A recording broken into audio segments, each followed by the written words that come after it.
花市在地新闻，乡亲啊，大家平安。今仔日是新历的5月初10，旧历的3月29，礼拜一。后来今仔日一困头增加到15例确诊的病例，有3例是华航甲诺富特的本土病例，1例感染源还咧调查。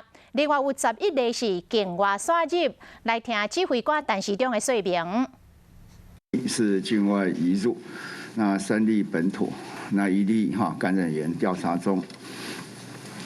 1186这是应该就是本国籍40多岁的男性他是我们诺富特的员工他接驳车的司机，那没有出国史，那4月23到28日曾分别接送过案1128及案1129。1187为本国籍40多岁男性，为某华航的航空公司的机师。那今年4月20日至4月22日执行至美国，4月25日机师专案裁剪是阴性。那5月2日曾与1183搭乘同一部车到公司。个案5月6日出现发烧的症状，那仅自行服药未就医。5月8日匡列个案1183居家隔离的接触者。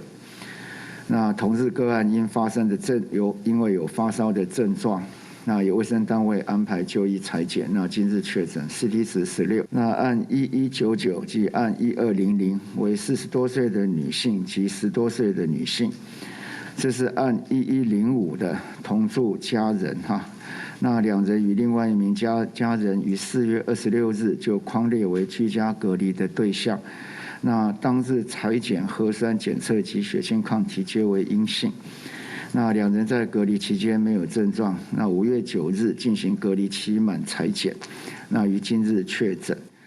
后来乡亲啊，今仔日增加的3例本土病例，1例是诺富特饭店的员工，2例是按1105迄位技师的太太甲查囝，还佫有1例是华航的技师，感染源还咧调查。指挥中心讲，这个感染源还咧调查的华航的技师，按1187，在下传染的期间，5月初3大约尾暗6点半。有去过台北福华大饭店的7贤8，5月初4尾暗大约6点半去过现老满这间餐馆，离南港的分店来用餐。提醒同款有活动史的民众，都要注意家己身体的状况。另外新增加的11例境外刷入，分别为菲律宾、叙利亚、印度甲印尼来入境。台湾目前确诊的病例数1199例。12个人死亡。